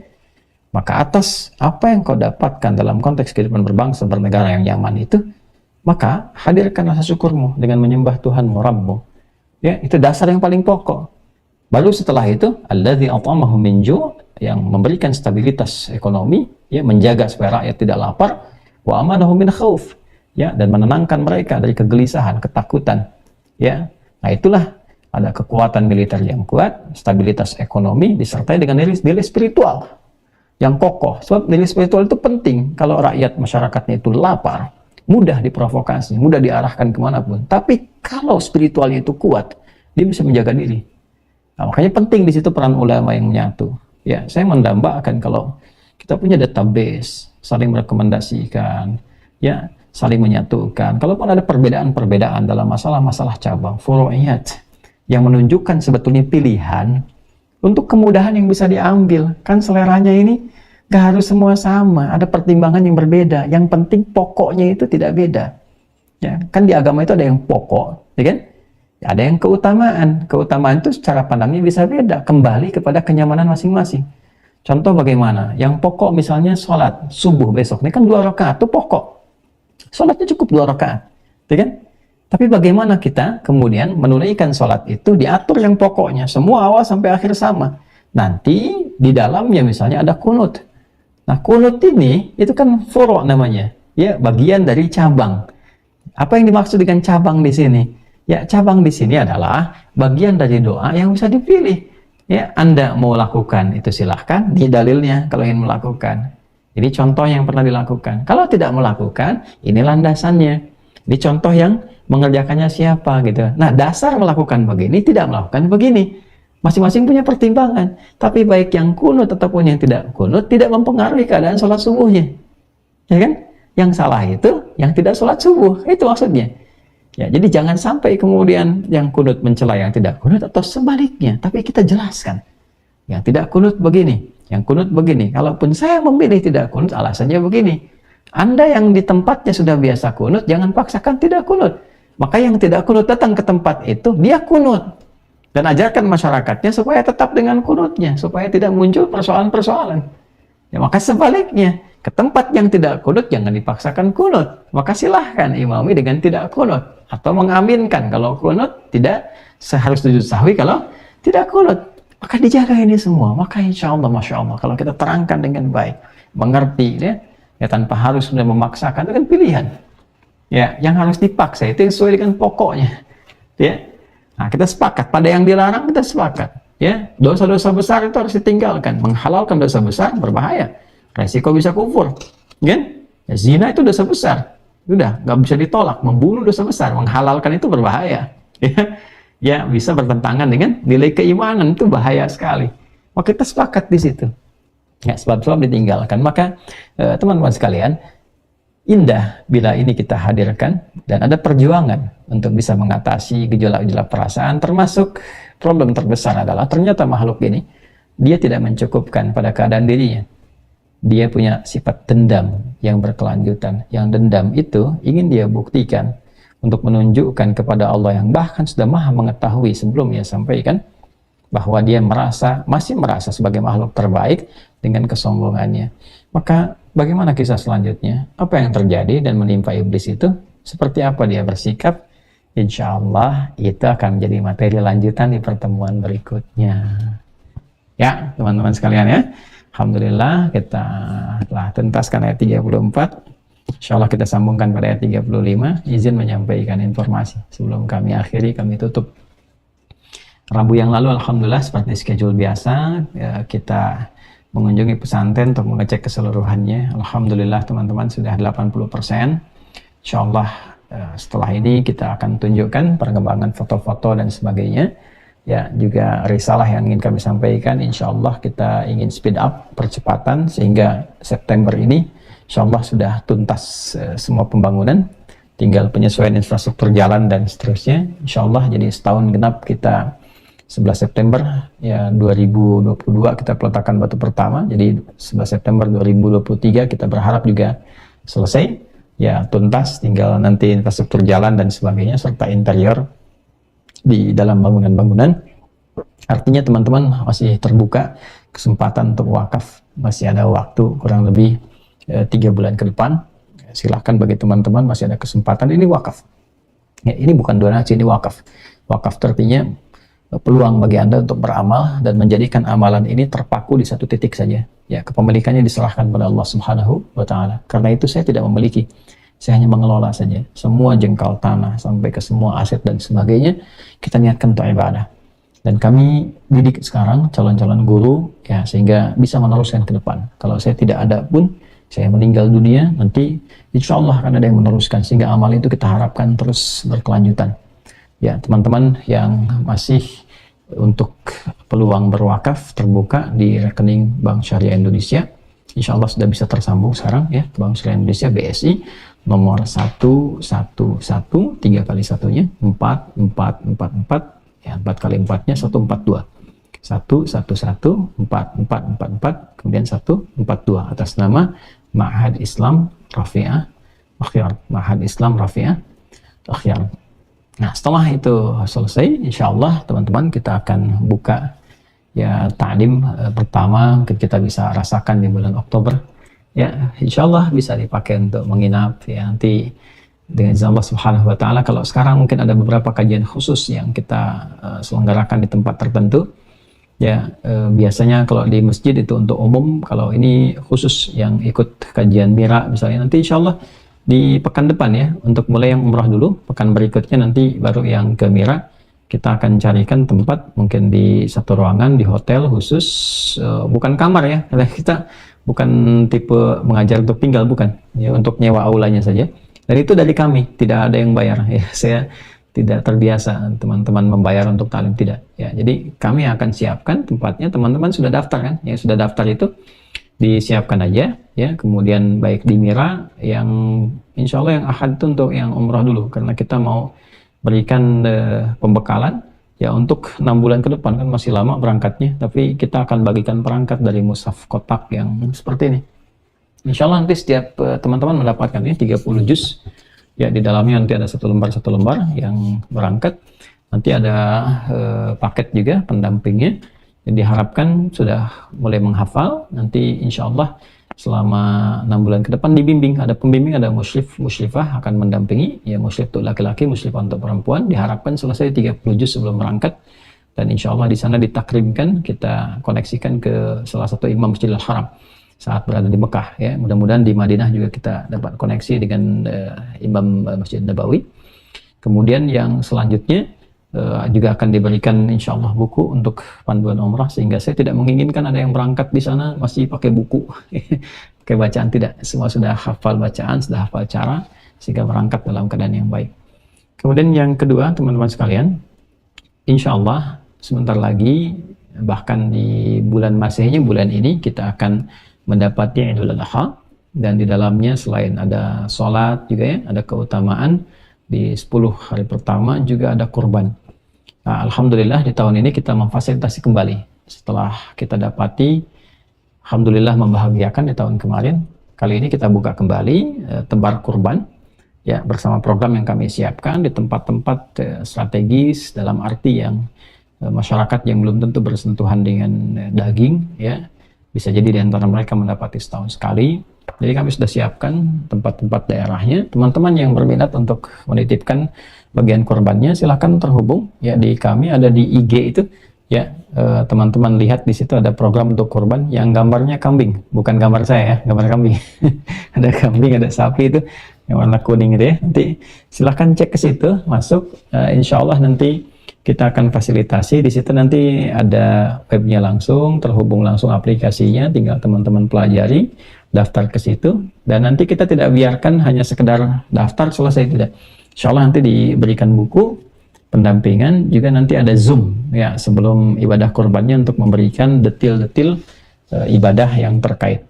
Yang terakhir teman-teman sekalian, insya Allah dalam waktu dekat ini, sebetulnya harusnya Senin kemarin sudah kita bukakan, tapi ini ada perubahan untuk penguatan peluang-peluang untuk beasiswa melanjutkan pendidikan, yang insya Allah kita akan buka secepatnya dengan izin Allah Subhanahu wa Ta'ala, untuk program S1 dan juga mungkin nanti ada S2 yang bisa memberikan kesempatan pada teman-teman untuk belajar. Nah, itu gratis ya. Jadi insya Allah semua yang bersumber dari kami di sini atau Quantum Akhir Institute dalam konteks lembaga itu tidak dipungut 1 sen pun ya, baik dari pendaftaran, proses, dan kalau lulus pun insya Allah pemberangkatan tiket itu insya Allah ya sudah ada anggarannya tersendiri. Kalaupun kampus ya tidak menanggung, kami yang fasilitasi di sini ya, seperti yang kami berangkatkan kemarin ke Asmaria dengan kuliah dakwah, itu dari Quantum Akhir Institute kita fasilitasi. Saya kira itu teman-teman sekalian, semoga Allah muliakan kita. Maafkan saya kalau belum mampu mengajarkan dengan baik apa yang mungkin teman-teman harapkan. Itu kelemahan saya.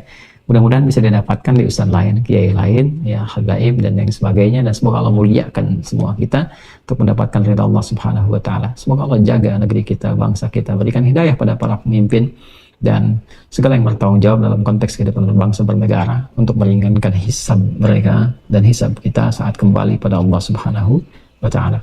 Allahumma taqabbal minna innaka antas sami'un alim wa tub alaina innaka antat tawwabur rahim. ربنا آتنا في الدنيا حسنة وفي الآخرة حسنة وقنا عذاب النار وصلى الله على سيدنا محمد وعلى آله وصحبه أجمعين وآخر دعوانا سبحانك اللهم وبحمدك أشهد أن لا إله إلا أنت نستغفرك ونتوب إليك والحمد لله رب العالمين.